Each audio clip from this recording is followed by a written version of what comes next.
Este programa é livre para todos os públicos. O Senhor esteja convosco. Ele está no meio de nós. Proclamação do Evangelho de Jesus Cristo segundo Lucas. Glória a vós, Senhor. Naquele tempo, quando as multidões se reuniram em grande quantidade, Jesus começou a dizer: Esta geração é uma geração má. Ela busca um sinal, mas nenhum sinal lhe será dado, a não ser o sinal de Jonas. Com efeito, assim como Jonas foi um sinal para os ninivitas, assim também será o Filho do Homem para esta geração. No dia do julgamento, a rainha do sul se levantará, juntamente com os homens desta geração, e os condenará, porque ela veio de uma terra distante para ouvir a sabedoria de Salomão. E aqui está quem é maior do que Salomão. No dia do julgamento, os ninivitas se levantarão juntamente com esta geração e a condenarão, porque eles se converteram quando ouviram a pregação de Jonas. E aqui está quem é maior do que Jonas. Palavra da salvação. Glória a vós, Senhor. Meus irmãos, nós estamos vivendo este tempo maior, este tempo de visita de Deus na nossa igreja, tempo da Quaresma. É um tempo forte de encontro com Ele, de olharmos para dentro de nós mesmos e mudarmos as nossas más inclinações. A Quaresma, ela nos deixa 3 pilares. O primeiro pilar é a oração, o segundo o jejum e o terceiro a caridade. Já meditamos ao longo desses dias sobre o jejum que é agradável ao Senhor. Aprendemos como fazer um perfeito jejum agradável ao coração de Deus. Ontem começamos a ouvir o Senhor falando da perfeita oração, a oração que agrada ao coração de Deus. E hoje o Senhor começa a nos alertar e a nos chamar à conversão. O Senhor começa a chamar o nosso coração à conversão. Essa é a provocação deste dia. Ou santos ou nada. Na primeira leitura, nós estamos vendo ali Jonas que sai, um profeta que sai da sua região, que sai dali onde ele estava. O Senhor desinstala aquele homem e leva para anunciar que vai acontecer uma grande desgraça naquela cidade. Porque aquela cidade estava corrompida, corrupta, e precisava que a pregação chegasse aos ouvidos do último ninivita até o governante. E para a glória de Deus, ali encontrou naqueles corações homens que crê e que se convertem dos seus maus caminhos, fazem penitências e voltam para o Senhor. Quando nós chegamos no Evangelho, não é o que a gente encontra. Deus poupou a cidade de ninivitas, porque eles acreditaram.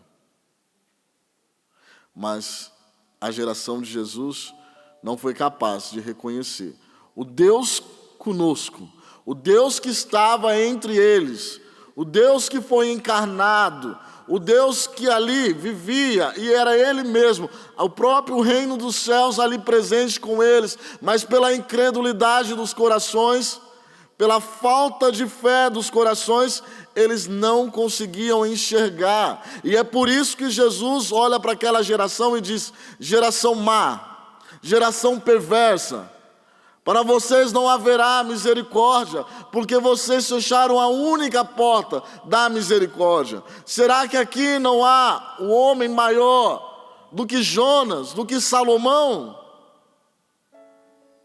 Às vezes podemos estar com o Senhor, meus irmãos, e não percebemos, e vivemos como essa geração má. Tudo isso que o Evangelho diz para nós não é diferente na nossa geração. Uma geração que ofende a Deus, que profana os altares do Senhor, que suas estupidez de ideias, correntes de ideias. Corrente já quer dizer sinônimo de quê? Que você está acorrentado a uma ideia, a uma ideologia, você está preso a isso. É por isso que para o cristianismo não há corrente, mas é libertação. É por isso que os homens deste mundo temem tanto, meus irmãos.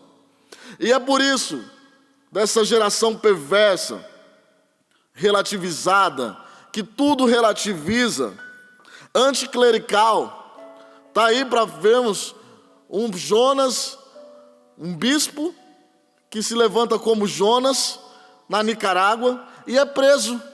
Preso porque anuncia o nome de Jesus. E é condenado. Entre eles outros padres, porque se levantam contra o sistema deste mundo. Meus irmãos, não dá para vivermos como homens deste mundo, embora somos dessa geração. Uma geração anticristão. E aí eu posso dizer, uma geração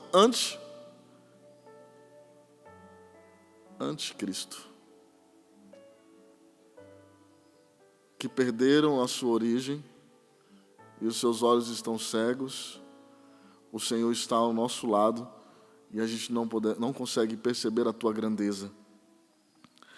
Esta geração, meus irmãos, praticam atos abomináveis, matam suas crianças ainda no ventre de sua mãe, exploram os mais frágeis, perseguem quem pensa diferente, são verdadeiros inimigos da cruz, são mentirosos, dissimuladores, que querem perpetuar no poder, na vida das pessoas, práticas perversas, maldades de todas as dimensões, injustiça, roubo, fome, assassinato. Há alguma diferença entre a geração de Jesus com a nossa? Mas será que vamos se comportar como a geração do Cristo ou aquela dos ninivitas? E reconhecer Cristo entre nós. Ainda queremos sinais que provem que Deus nos ama? Sinais. Ainda pedimos sinais para Deus? Não basta a cruz, o sinal maior do seu amor. Não há sinal maior do que aquele que foi doou a sua própria vida. Aquele que se encarnou, se esvaziou da sua condição divina e se fez homem entre nós, nasceu num estábulo, depois seguiu a sua vida terrena, proclamando o reino dos céus, curando, libertando, depois morreu na cruz e ali ressuscitou, meus irmãos. Quer sinal maior do que esse? Convertei-vos, geração perversa, convertei o vosso coração endurecido, tirai o vosso coração de pedra, mudai as vossas más inclinações, a concupiscência da carne, não compactue com o mal, não negocie com o mal, fuja do pecado que destrói a sua alma, luta contra a concupiscência da carne. Às vezes, temos que lutar dentro das nossas próprias casas, principalmente no nosso trabalho, na rua, na escola, nas universidades. Esta geração não pertence ao Senhor, mas você pode pertencer. Eu posso pertencer ao Senhor. Não paganize os nossos hábitos. Não paganize o nosso modo de celebrar, de viver o cristianismo. Veja que a gente vai paganizando com gestos externos. Às vezes nas nossas assembleias, pessoas com decotes, roupas pequenas, já perdeu o respeito daquilo que se celebra. Já não vive com tanto amor, já não tem reverência.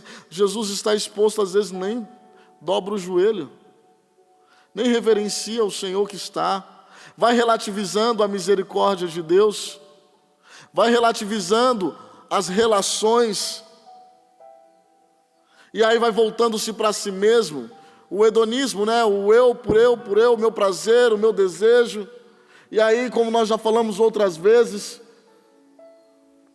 fazemos só o que o meu desejo quer, o que o meu coração quer. Eu sou o mais importante.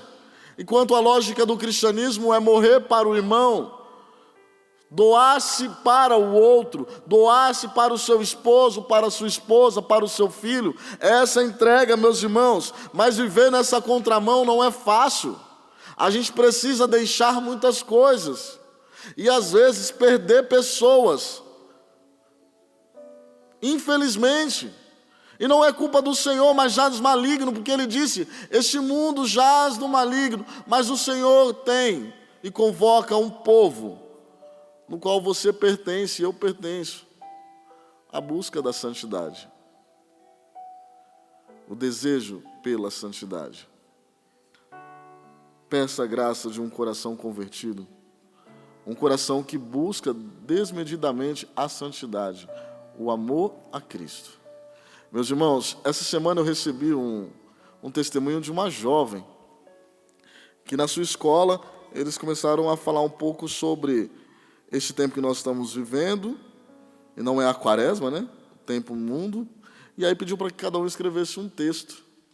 E ela disse que depois que ela escreveu, ela leu lá na frente de todo mundo, ela perdeu amigos e a nota dela foi a mais baixa. Só porque ela disse assim: esta é a atual geração que carrega diversas opiniões e, como consequência, geram pautas em debates que são discutidos. Casamento e família é algo problematizado. A luta para que o aborto possa ser legalizado. Julga o conservador como algo ultrapassado e os cristãos como indivíduos que pela Bíblia foram alienados.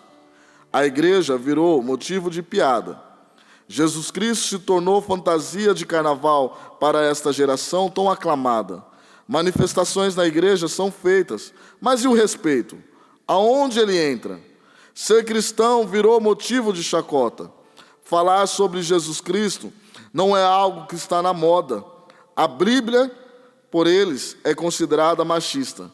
Mas me diga, quando as mulheres foram diminuídas na Bíblia, Maria se tornou a bem-aventurada. Diversos movimentos foram criados e a sociedade só tem se separado. Se cria para unir e cada vez mais se separam. Querem um ambiente de amor e paz, algo que é muito almejado. Mas aonde esses princípios têm se encaixado? Meus irmãos, é a ousadia de uma jovem, que ali na hora que ela diz que ia lendo, a rejeição daquelas pessoas, até mesmo dos seus professores, ela se viu sozinha, porque ela escolheu a Cristo, ela escolheu a santidade, ela escolheu buscar a Deus e não aos homens, agradar o coração de Deus e não aos homens. Meus irmãos, não devemos mais pedir sinais, os sinais estão dados, os sinais estão aí, e é preciso se levantar.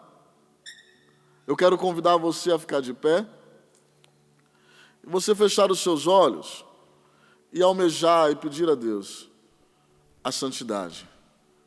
Que você reconheça a presença do Senhor, que você possa reconhecer com a sua própria vida. Deus consagrou um povo escolhido, no meio de uma multidão perversa.